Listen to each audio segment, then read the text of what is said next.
Welcome everybody back to the Friar Talk YouTube channel and podcast. Today we're going to be discussing Ryan Weathers and what his role is going to be for the 2022 season. So if you followed last year's season really well and watched till the end, I don't know how many Padres fans were able to do that, but you would have seen that Ryan Weathers, he was a starter for way too long, and at one point, during that season, it felt like they were just throwing him out there and he would struggle every single time. And it felt like they were not helping out the 21-year-old.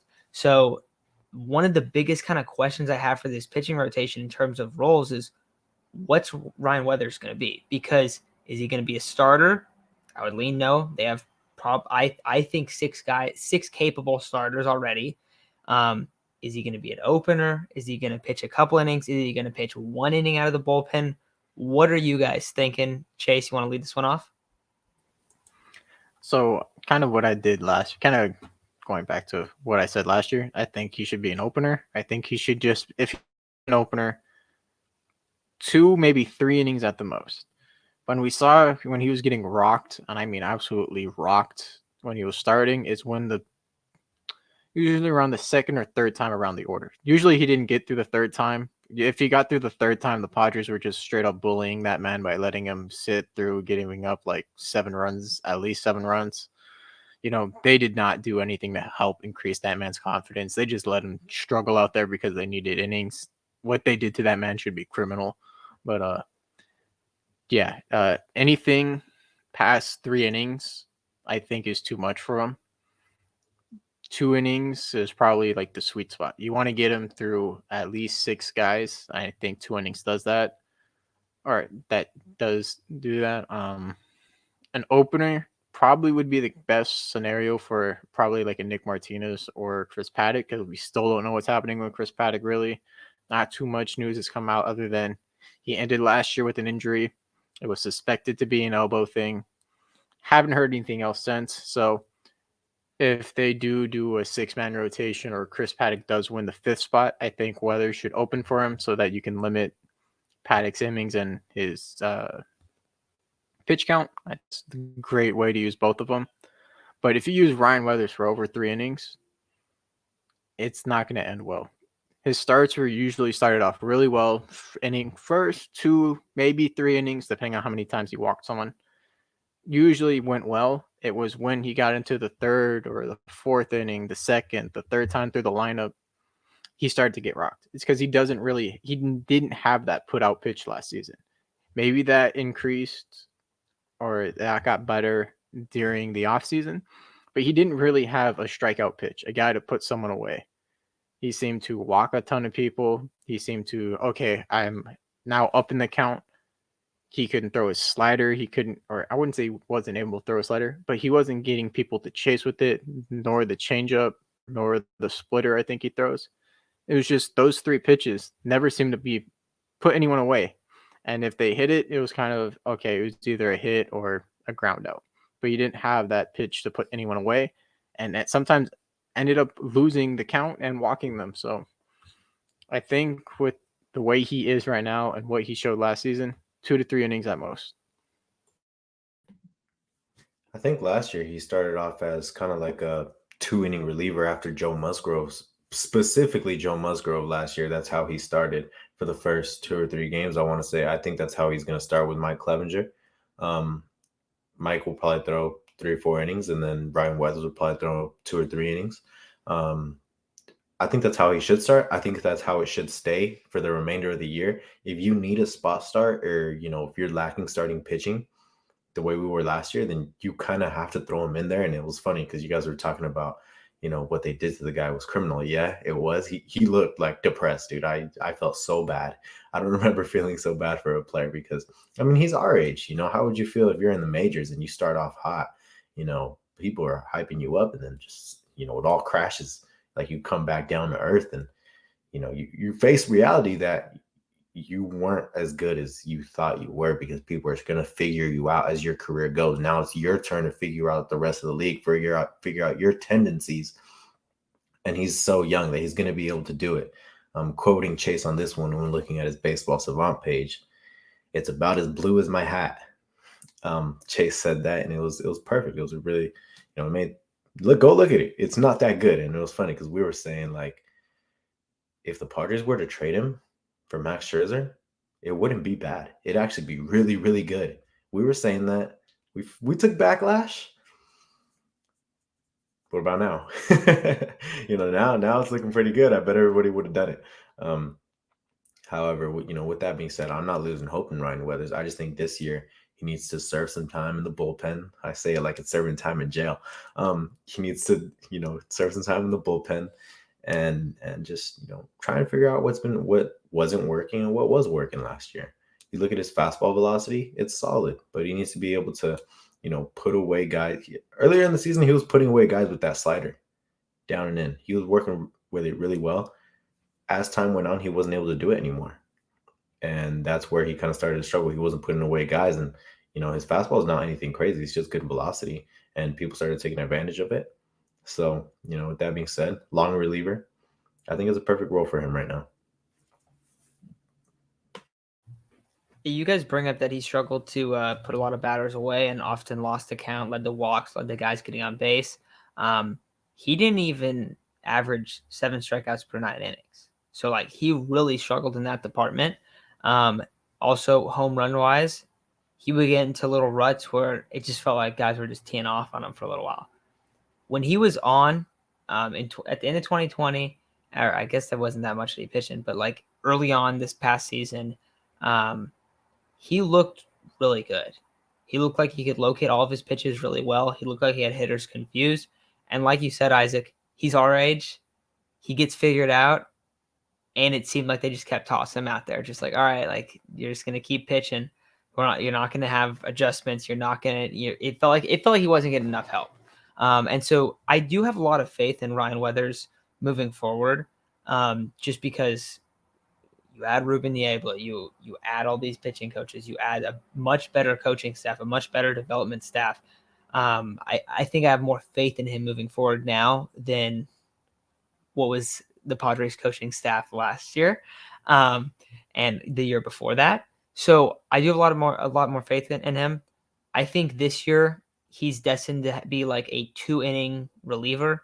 Will come in. I think, Isaac, what you said after Mike Clevenger is a really good idea. Maybe he opens, maybe he comes in after. It doesn't seem like the Padres really like having a true opener, so it usually seems like they use the guy in a multi-inning kind of role in the like 5th, 6th inning. That's usually what they've done. So I think that's super likely. But then what happens after that? That would be the big question, because that'd only be for a couple months to start the year. So I think that's like his initial role, but let's see how that kind of changes. And what's really going to depend on how that works out is, how does he look?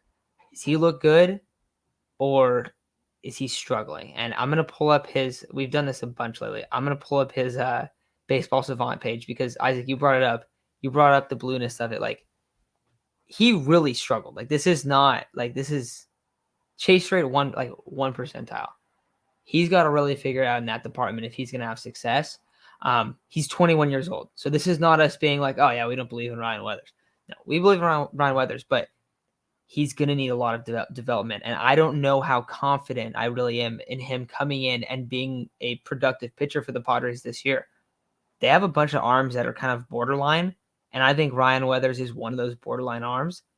And I think he might benefit more from going down to AA, AAA, and getting some work and really, really understanding how he can like strike guys out. Really, like how can you put guys away? And I think if he's able to do that, if he's able to go and improve his slider, get it kind of back to locating pitches the way he was early on when he was in the majors, I think he could have a really good career. But I think that's the big question for me. And I will say, I don't know if he should necessarily start the year in the majors. Now, he goes into spring training, looks really good. Then we have a different topic on that. But I do kind of wonder if that's the case. So, how you guys feeling about his production this next year? I think you start him off in the majors. You let him go through his spring training thing. You let him work with Ruben Niebla. I think part of the reason that he started to struggle so much and didn't bounce back was because of Larry Rothschild. We saw a lot of pitchers decline. As soon as Larry Rothschild left, Snell became an absolute monster for the month of July before he got hurt.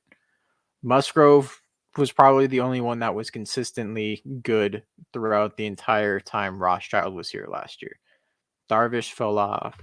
Paddock had his games where he was really good. He was really efficient with his pitches, didn't give up a lot of runs, but he also had his games where he got absolutely rocked.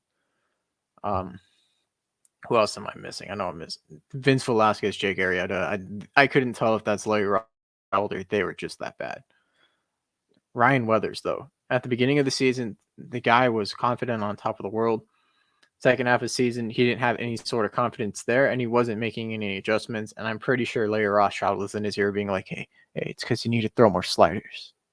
For anyone who knows what Larry Rothschild's pitching philosophy is, it's you need to throw a slider and you need to throw it off then, basically. That's why Sonny Gray absolutely sucked with the Yankees. And then as soon as he left the Yankees, he was a lot better. It's because Larry Rothschild kept making him throw that slider over and over again, even though it wasn't his pitch.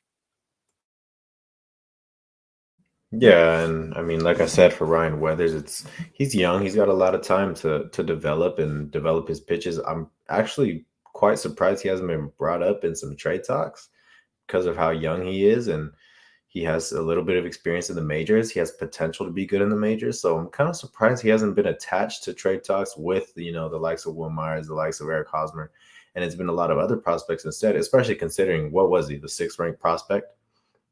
When he was a prospect, he was really high. He was top 10. And I've been kind of thinking that, but I don't know. It's just surprising to me because I feel like he is a pretty good trade chip. With that being said, though, for the Padres, yeah, he's probably gonna start in the majors. And only way I don't see him starting in the majors is if we get some more bullpen arms, and I don't think that should be out of the question because the Padres bullpen, it's good, but it's not great. We got Luis Garcia and we got somebody else, and I think they're going to be solid. But I think Luis Garcia is going to be our closer, but we still need a closer. We still need some guys in the bullpen. So he could really start in the minors, and that's not a bad thing. He's really young, like we've said, and he's got to figure some stuff out before we can confidently throw him out there. And shoot, man, before he can even confidently go out there. I mean, confidence is a big part of baseball, and if you're not feeling confident, man, you might as well not be out there. And that's what hurt Ryan Weathers the most, is that he kept getting tossed out there when teams were taking him 500 feet repeatedly. And, that rocks somebody's ego. And we've seen it. Chris Paddock, when he got cold, it felt like it was never ending. And you could hear him talk about how much it affected his mental health. Go watch I forgot what it's called, but it's on FSSD. He's talked about it before. So same with Ryan Weathers. Mental health is a big aspect of baseball. And, for a 21-year-old to, go from he was being hyped up to almost, wanting to, everybody doesn't want him anymore. Everybody's lost hope. You got to kind of feel bad. Yeah, definitely. And I think all of us have faith that Ryan Weathers can bounce back to the glimpses that he showed early on in his Padres season last year. But yeah, it definitely ended on a sour note. But we would talk about it all the time during the season. Like, I can't, like, we didn't even blame Ryan Weathers at all. And every time Ryan Weathers was starting, like, after a while, it was like, I feel so bad he's going to get rocked today. And then what do you know? He'd come out there and he'd get rocked. And it's like, dude, why are you putting this guy in this spot? Like, he's one of your pieces you're trying to develop. Don't just throw him out there to get absolutely destroyed. He's 21. Most pitchers don't come into the league until they're like 24 plus. Like, him struggling at 21 shouldn't be like, oh, this guy's going to struggle. Like, he's not good. So really wonder how the route that they take. I do think there's a very good chance that he starts in the MLB, but I don't know if that's the best thing for his development. But we'll see how he looks in spring, and I think that'll kind of give us a lot of information there. But I think that's going to do it for today's episode. So thank you all for listening, and we'll talk to you all very, very soon.